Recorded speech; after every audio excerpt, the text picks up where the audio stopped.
بسم اللہ الرحمن الرحیم۔ السلام علیکم۔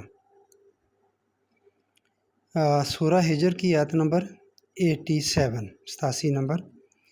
وَلَقَدْ آتَيْنَا کا سَبْعًا مِّنَ الْمَثَانِی وَالْقُرْآنِ الْعَظِیمِ۔ یہ آیت مکمل ہو گئی۔ یقیناً ہم نے آپ کو 7 آیتیں دے رکھی ہیں کہ دہرائی جاتی ہیں، اور عظیم قرآن بھی دے رکھا ہے۔ یہ اس کا ترجمہ، یہ قرآن پاک جو سعودی عرب سے آتا ہے یہ میرے ہاتھ میں ہے، اس کا یہ ترجمہ میں نے بیان کیا آپ کے سامنے، اور اس میں تھوڑی سی ساتھ تشریح بھی دی ہوتی ہے۔ تو اس نے یہ کہا ہے سبع مثانی سے مراد کیا ہے، اس میں مفسرین کا اختلاف ہے۔ یہ انہوں نے کہا اختلاف ہے اس میں، ٹھیک ہے، اختلاف ہے۔ تو جو سب اختلاف سامنے نہیں رکھے، جس کو وہ خود جس کی تائید کرتے ہیں وہ انہوں نے بیان کیا ہے کہ اس سے مراد سبع مثانی سے مراد الحمد شریف ہے، وہ 7 آیات ہیں۔ تو اس سے مراد وہ ہیں 7 دہرائی جانے والی آیات، جو اس سے مراد الحمد شریف ہے۔ اور اس مفسر نے جو بھی ہیں یہ صاحب، انہوں نے اس میں غالباً دو احادیث بھی بیان کی ہیں، جس سے ثابت کیا ہے کہ آپ نے فرمایا کہ یہ الحمد شریف ہی ہے سبع من المثانی، 7 آیات دہرائی جانے والی 7 آیات جو ہیں۔ تو میرے بھائیوں، میں یہ بات کرنا چاہتا ہوں، تو آپ اور بھی قرآن پاک کھول لیں، سورت کے جو آخری آیت ہوتی ہے تو وہ اس کا نمبر ہوتا ہے کہ جس سے اس سورت میں کتنی آیات ہیں۔ تو یہ الحمد شریف کی 6 آیات ہیں۔ بسم اللہ ہم ہر صورت کے شروع میں لکھی جاتی ہے ایسے برکت کے طور پر، یا ان کو ڈفرینشیٹ کرنے کے لیے کہ آگے سے نئی صورت شروع ہو گئی ہے۔ تو یہ بسم اللہ الحمد شریف کی آیت نہیں ہے، یہ اس سے الگ ہے۔ الحمد شریف بذات خود قرآن پاک کی آیت ہے۔ یہ سورہ نمل کی 30 نمبر آیت ہے۔ حضرت سلیمان علیہ السلام نے جب خط لکھا ہے ملکہ بلقیس کو، تو اس کی ابتدا یہاں سے ہوتی ہے، بلکہ پہلا لفظ ہے کہ یہ خط ہے سلیمان کی طرف سے، آگے بسم اللہ الرحمن الرحیم کے الفاظ آتے ہیں۔ یہ ہے آیت کا مفہوم جو میں نے بتایا۔ تو یہ الحمد شریف کی آیت نہیں ہے، الحمد شریف کی آیت نہیں ہے، مگر اس کے ساتھ ملا دی گئی ہے۔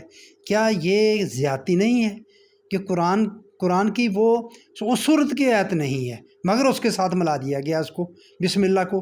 تو یہ نہیں بنتی، کیونکہ انہوں نے اس چیز کو ثابت کرنا ہے کہ 7 دہرائی جانے والی آیت یہ ہیں الحمد شریف، تو اس لیے انہوں نے بسم اللہ کو ساتھ ملا دیا اس کے الحمد شریف کے۔ تو میرے بھائیوں، یہ نہیں ہے۔ سبع من المثانی، سبع من المثانی کے معنی اس سے یہ نہیں ہے جو یہ کر رہے ہیں، وہ اور ہیں۔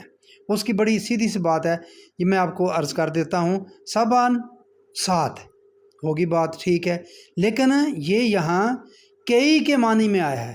کئی جیسے ہم سیورل کہتے ہیں انگلش میں، مینی کہتے ہیں، یا ہماری جو محاورے میں ہم عام طور پر بولتے ہیں یار آپ کو ہم نے 20 بار کہا ہے، سینکڑوں دفعہ تمہیں بات سمجھائی ہے، درجنوں بار تمہیں کہا ہے کہ یہ کام کرو، تو یہ ان معنی میں آیا ہے۔ سبع من المثانی 7 دفعہ۔ مثانی سے کیا مراد ہے؟ مثانی کے معنی دہرائے جانے، ٹھیک ہو گیا، دہرائے جانا ہی ہے، دورہ کرنا۔ یہ جو کپڑے کے تھان جو ہم دورہ کرتے ہیں یہ بھی اسی معنی میں آتے ہیں۔ یہ جو عرب لوگ اونٹ کا گھٹنا باندھتے تھے، اس کو دورہ کر دیتے، اگلے اعلیٰ پاؤں دورہ کر کے باندھ دیتے تھے رسی کے ساتھ، تو اس کو بھی مثانی کہتے ہیں، وہ بھی دورہ ہوتا ہے، اور اس کے معنی آمنے سامنے آنے کے بھی ہیں۔ یعنی جب اس کو باندھتے ہیں گھٹنوں کو تو وہ دونوں حصے جو ہیں وہ ایک دوسرے کے آمنے سامنے آ جاتے ہیں۔ لمبی بحث میں نہیں پڑھتے، مثانی اوکے، یہ ہے دہرائی جانے والی۔ تو کیا دہرائی جانے والی؟ قرآن میں ہے کہ 7 واقعات، ایسے 7 حقائق بیان کر رہا ہے قرآن میں ہیں جو دہرائے گئے ہیں۔ کیا واقعات؟ کہ جہاں جہاں انہوں نے، ایک قوم نے جو روش اختیار کی، حق کی تائید میں کی، جو روش اختیار کی، نتیجہ کیا نکلا؟ خیر کا نکلا، ان پر انعامات کا نکلا۔ اور جہاں جہاں انہوں نے تکذیب رسل کی، رسولوں کی تکذیب کی، باطل کی روش اختیار کی، تو وہاں نتیجہ کیا نکلا؟ وہاں شر کا نکلا، فساد کا نکلا، خرابی کا نکلا، تباہی اور بربادی کا نکلا۔ یہ مطلب ہے کہ ایسے 7 واقعات، کئی واقعات، سیورل واقعات، مینی واقعات قرآن میں ایسے بہت سارے حقائق بیان کرتا ہے قرآن میں ہیں ایسے کہ جن کے ایک جگہ پر جس طرح کے وجوہات پیدا ہوئیں، وجہ پیدا ہوئیں، اگر وہی وجہ دوسری جگہ پر بھی پیدا ہوئیں تو اس کا وہی نتیجہ نکلے گا جو پہلے نکلا ہے۔ اگر یہاں پہلے انہوں نے حق کا ساتھ دیا، خیر نکلا، تو جہاں بھی وہ حق کا ساتھ دیں گے دنیا کے جس خطے میں، جس زمانے میں بھی، تو اس کا نتیجہ خیر نکلے گا، کامیابی کی صورت میں، فلاح کی صورت میں نکلے گا۔ اگر انہوں نے، جن لوگوں نے باطل کا ساتھ دیا، غلط روش اختیار کی، رسولوں کی تکذیب کی، تو اس کا نتیجہ جب بھی نکلے گا، جہاں بھی لوگ یہ ایسا کریں گے اور جب بھی کریں گے، تو اس کا نتیجہ تباہی اور بربادی ہوگا۔ تو یہ بات قرآن سمجھا رہا ہے آپ کو کہ ہم نے آپ کو یہ ایسے واقعات پر مشتمل ہے، جس میں ایسے واقعات ہیں وہ بتائے ہیں اس قرآن حکیم میں۔ تو یہ بات میرے بھائیوں بات ہے آپ کے سامنے۔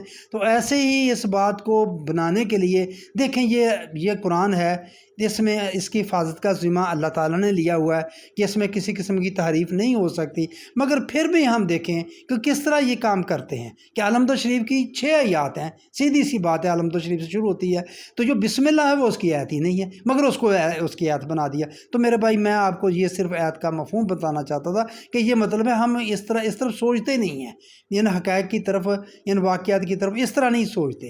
یہ حقائق ہیں جو اب بھی ثابت ہو رہے ہیں اور ہوں گے، ہر وقت ثابت ہوتے ہیں۔ جو ان کی تائید کرے گا، جو ان پر چلے گا، ان کے ثمر وہ پائے گا، بالکل پائے گا۔ تو میں کئی دفعہ پہلے بھی کہہ چکا ہوں کہ آپ انصاف کو ہی لے لیں، یہ اللہ کا حکم ہے، تو یہ اس پر جب آپ چلیں گے، جب بھی جہاں بھی چلیں گے، دنیا کے کسی خطے میں بھی اس پر چلیں گے، تو اس کے ثمرات آپ پائیں گے، اس کے ثمرات آپ کو ملیں گے، خوشحالی کی صورت میں ملیں گے اور غلبے کی صورت میں ملیں گے آپ کو۔